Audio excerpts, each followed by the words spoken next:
And welcome back to the Hot Lap. We are talking WRC Latvia and all the fallout. Well done to Kalle Rovanperä, but man of the rally. Yeah, he finished all the way in 7th, but that was no way the full story. Deprived of a podium almost at the last minute, it seemed. He was looking for 3rd in a fantastic battle with Tanak until Ford transmission, M Sport transmission, technical infringements, technical gremlins stopped him from what would have been an absolutely fantastic result and only his second WRC, his first WRC with on-part equipment because he was able to use the hybrid. What a massive shame. We're going to get into the results here as you can see. So we have Kalle Rovanperä winning with 2 minutes 31.476.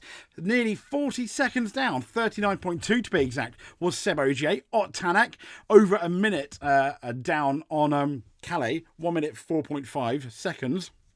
And Formo, not too bad, 1 minute 31.5. But let's be fair, M Sport Formo, good result from him, but really shown up by Martin Sesks. Next up, we have Elfyn Evans on a 1 minute 42.7. For me, bearing in mind the two other part-time Toyota drivers completely trounced him. Both of them, by 1 minute 40 and the other one by a minute. Not good enough. Katsuta, also not good enough. 2 minutes. What? Martin Sesks, 2 minutes 45.4. Yeah, he did have that transmission problem that cost him like 2 minutes. Otherwise, I think it would have been a maiden podium on only his second outing, his first outing with on-par machinery. Tanak Neuville in 8th, Esa-Pekka Lappi in 9th, and Gregor Monster in 10th. So what does that do for the championship? Well, Neuville is leading on 136 points. Evans is second on 121. Not a million miles away, is he now? Well, within... If Neuville has a strikingly bad rally and Evans wins, that could completely change the tide. From what thought was an unstoppable Neuville, in the first half of the season, third, let's say. It's looking interesting. Tanak, who looked like an amateur at the beginning of the season, he's like the big steam train. It's like the big steam train. Now he has got going. He is dangerous. Seb Ogier in 4th, despite being part-time. Could he win the championship? That's not completely out of the question. 5th is Formo. 6th is Rovanperä. 7th is Katsuta. 8th is Mikkelsen. 9th is Danny Sordo. 10th is Esa-Pekka Lappi. 11th is Gregor Monster. Sesks is all the way down in 14th with 9 points. Would have been a lot more had he finished 3rd, but not too bad. Bear in mind, he's not a million miles. He's only 11 points away from Monster, who's a full-time in the same car. More on that in a bit. So what does it do for the team's championship? Let's have a look. Hyundai Motorsport, despite, I think, on 311, they are the class of the Sundays, which is somewhat controversial. Toyota 301 and M Sport not really in with a shout, are they? At 156. But you never know. Sesks in there next year could be, a few more interesting drivers. It could be very, very different. So let's get then. Let me just close this. There we go. Let us then get into the winners and losers of the Rally of Latvia, shall we? And who, by pray tell, who shall we begin with? Normally, let's begin with Kalle Rovanperä, the man that won the rally, the man of the moment, other than Sesks, I guess. So let's have a look. Mr. Rovanperä. He's very much back to his best, isn't he? This is the second rally in a row that he's won.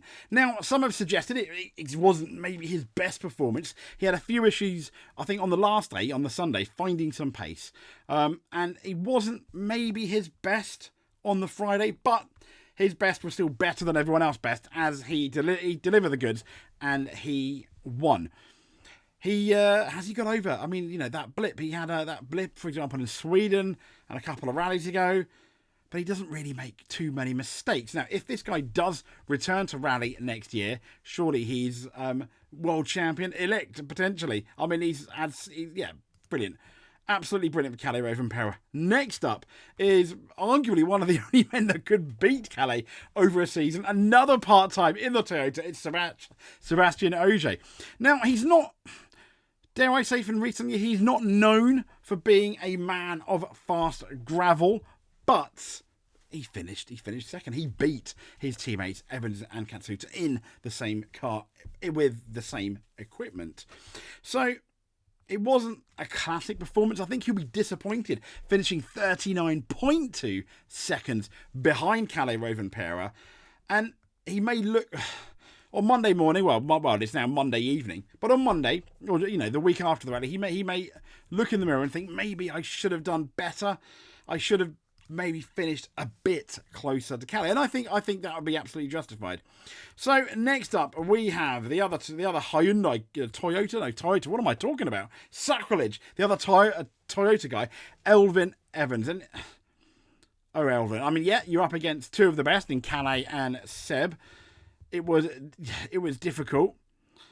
Elfyn was only one car better than Neuville. So is it a decent performance? No. Have we seen the best of Elfyn this year? I really, truly hope not. And I can't help but feel we need to see more from him. This guy, for us, he was coming in as a potential world champion for 2024. This, I think, was coming into this year was his best chance. And, I mean, it wasn't a bad performance. It just wasn't a great performance from Elfyn. It was kind of like average. If you're going to give it a grade, it would kind of be a C+. Not quite a B, but a C+ from Elfyn. And something that we really need to see more. We've got, he does, I feel, need a strong result in Finland in a couple of weeks. So we're going to have, I'm going to have my fingers crossed for him. Next up, we have Toyota's favourite Japanese driver, the WRC, Katsuta. And once again, kind of like Elfyn, Poland for him was an absolute nightmare. Probably his worst performance of the year. Did he bounce back here? Yeah, sort of. He did set some competitive times, but he had that mistake on Saturday where he whoopsie-daisied into a chicane a bit too quickly. And the other thing with Katsuta, kind of a bit like with Evans as well, but more this guy, is consistency. It's kind of like when he's at his best, we know he can do it. He's just not there enough. So yeah, Mr. Captain Average. So rounding off not rounding off. That was pretty much our Toyota guys. That rounds off our Toyota guys. Next up, we got Neuville. So a decent job, sort of. I mean, him and it seems like the full-timers just had a really average rally in Latvia. He was hampered, I think, by what was the amount of gravel on some of the roads, and he had to be the sweeper. He had to be the cleaner, which is always going to be an issue. He didn't make any mistakes, which I think is a plus. He was decent in a lot of the stages. You may argue that he did have an impossible task, but I think now he is beginning to feel the pressure. But maybe not from Evans. And that's the thing. He might not be feeling the pressure from Evans. We're going to have a drum roll in a minute because Neuville is feeling the pressure from this man, Tanak. So we've seen the worst and we've seen the best of Tanak this year. And at the moment, he is, I think, at his best.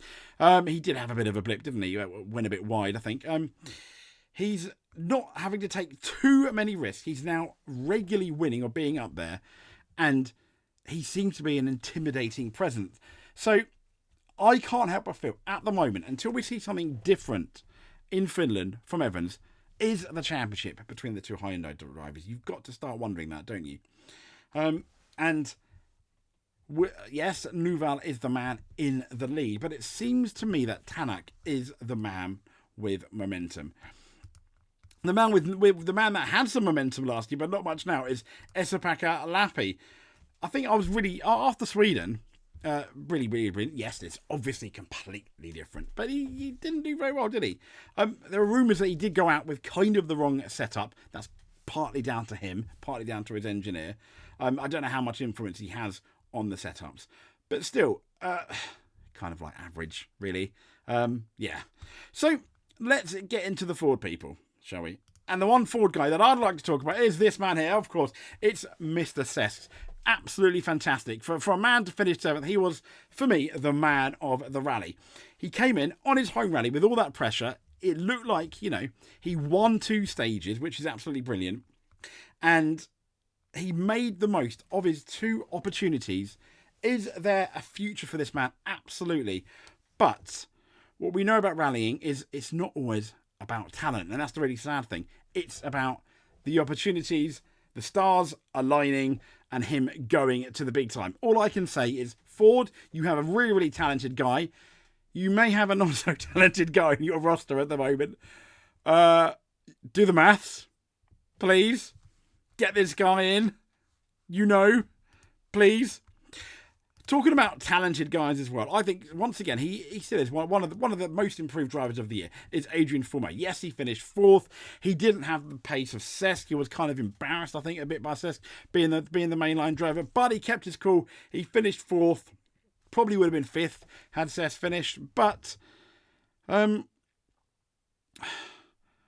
think he'd done it's solid. I don't think it's his best performance of the year, but it wasn't his worst, and it wasn't the level that we have seen him, and it wasn't the level that we can see him as well. He wasn't quite 100%. So I think like just good enough, really. So next up then we have Gregor Monster. He can do better. We know this. He has been to Finland before, but speaking of Latvia, he's Gregor Monster. I mean, he's just there to make up the numbers at the moment. He's not done anything particularly special, but I'm going to have my fingers crossed for Finland. Hopefully Finland, he proves us wrong. Let's be positive. Come on, Gregor Monster, get up there. Wouldn't it be great if he had a podium? I don't think that's going to happen though. But if you can be, I think, within half a minute of even Fourmé, with either of them having any issues at the next rally, that would be fantastic. That'll make me really happy. So that's pretty much our winners and losers from the rally, which I think's potentially a good thing. So let's get into some of the other stories coming out of the WRC Latvia. I'll try and say it once. So Neuville and Tanak have been told that they're free to fight for the title, which we kind of guessed. Anyway, Hyundai has said its drivers are currently free to fight for the World Rally Championship, and this is without this fear of team orders. Now, the Korean manufacturer's full-time 2 drivers are split by just 8 points after the last rally, as in Rally Latvia. Neuville's led the championship since the beginning, since winning in Monte Carlo, and he's he is being closed by Ott Tanak. Now, the issue being is how good is Elfyn Evans. But as I said earlier, I think the momentum is very much with Ott Tanak rather than Neuville or Evans. So it's going to be really, really interesting if it gets close. I think if one of them obviously can't win the championship, team orders will happen, but I don't think that's going to... I think the chances are more of Tanak closing on Neuville. Neuville needs to really keep his cool, and I think he will. And it's going to be really interesting. It's just, once again, I hate to say it, I sound like a star record. I hope the Sundays don't decide the championship. That would really suck, wouldn't it? And that was... Now, in hindsight, maybe not at the time, worst decision. The rally, one of the worst decisions that the WRC have made in 2024. I think the others keeping hybrid, but I won't rant on that at the moment. So we've gone from that to Tanak, and this was quite nice of him, I think. He has praised the WRC promoter and M Sport for its support of young drivers, highlighting obviously Martin Sesks' performance at the Royal Rally. Sesks, as you know, was on track for an extraordinary 3rd place finish before that transmission issue slowed his Puma only 600 metres after the start on that Wolf power stage. Now, following the eighth round, the 2019 champion Tanak praised Sesks and the efforts behind the scenes. He said, fair play from the promoter and M Sport and everyone, the local government and the organisers, to put events like this on the table. And then you bring a driver like this, you could see how many people it brings together and what kind of community it creates. It's been impressive to see how exactly Martins has also delivered. I'm sure it made everyone proud and also brought to the WRC many more fans and supporters as well. Fantastic, absolutely. And speaking of Sesks, last but not least, he's refused to get carried away with it. This guy is, I think, is so humble. And as we know, this is from an article on Dirtfish, and it says that rallying is a team sport. The mechanics, engineers back at the factory, the people who keep the hospitality running, the media personnel, the co-driver, they all play a part. This is not a sport about the individual, but realistically, Latvia was just about one person, and it wasn't Calais the winner. On Wednesday night, Latvia's World Rally Championship debut, that one person was doing the least glamorous thing of all, getting the vacuum cleaner out to give their apartment a once over, it says. By Sunday, he was hoovering up the plaudits. Record books will show he finished 7th on his home event, his second ever start at the top level. What it will also show is how, when battling Tanak for a podium position on the doorstep, the entire nation was following every move. Latvia's public broadcaster LSM producing rolling updates. He was the biggest story on Diana. That's the grandest of pre-digital legacy publishers in the state of 2 million citizens. Kalle Rovanperä, he led from the first stage to the last. OJ backed him up in second place. And after a bit of a wobble at the start of the gravel season, Toyota seemed to be back on full song. But everyone was talking about this man, Martin Sesks. I hope that Ford seriously look at him and offer him a seat for next year. I don't think that's going to happen. But it would kind of be a sacrilege unless Gregor Monster can absolutely show us why he deserves a rally seat next year. Yeah, I do think there's a bit of finances behind his drive. It's just wrong, isn't it? It's just absolutely wrong. But fingers crossed, we'll see. Hopefully Gregor Monster is going to show us in Finland how good he can be. Fingers crossed.